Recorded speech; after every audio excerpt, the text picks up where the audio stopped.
We've taken care of the ability to add new posts as well as display our posts and their own post component, but how do we delete posts that we've created? We'll head to our post feed, and underneath handle add post we'll create function handle delete post. So we're not going to pass anything to this function yet, but handle delete post will also have a piece of state called isDeletingPost, which will keep track of when we're deleting the post so we don't double click on the delete button. So we'll pass down both of these, both the function and the piece of state, to our post component. So destructure isDeletingPost from state. We'll head to post, the post component, pass down isDeletingPost as a prop, as well as handle delete post. So we'll grab from our props object isDeletingPost and handle delete post. And when we click on the trash icon, the delete two-tone icon button attached to our card header, we want to remove it by calling handle delete post. So first of all, we'll set the disabled prop to isDeletingPost, and on click we'll have an inline arrow function because we want to pass to it an argument of the post data that we're deleting. So we'll head back to post feed. So handle delete post receives a post. First we'll set state to set isDeletingPost to true.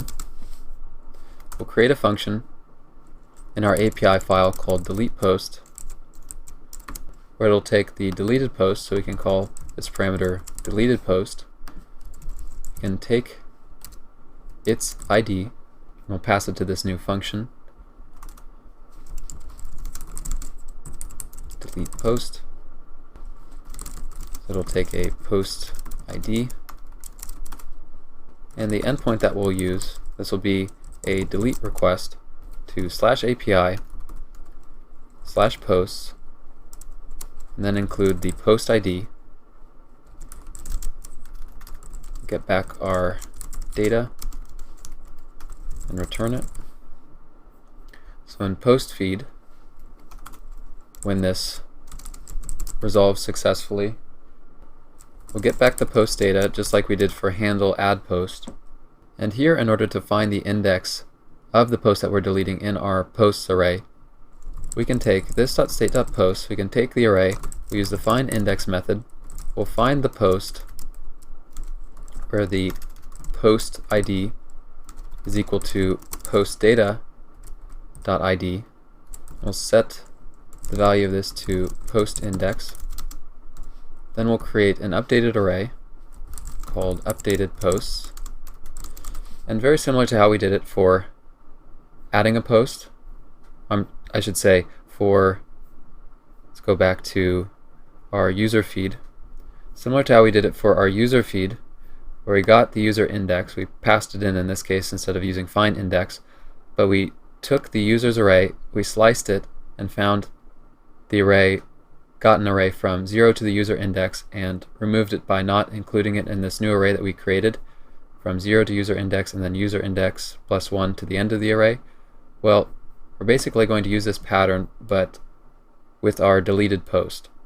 So you can copy this if you want, copy this array,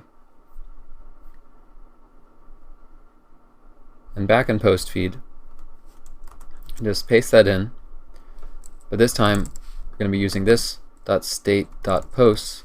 We're going to slice from 0 to the post index, and then the rest of the array will be post index plus 1 to the end. Then we'll just need to set state posts. Posts will be updated post now, and isDeletingPost will be false. And again, we'll catch any errors with a console.error, and also set isDeletingPost to false. So let's make sure that we import delete post. We'll grab that from our API file. We'll save everything, and we'll head back to our app. So we have our one post. I'll click the trash can icon, and we'll see it's immediately removed. And if we refresh, there's no posts in our posts array.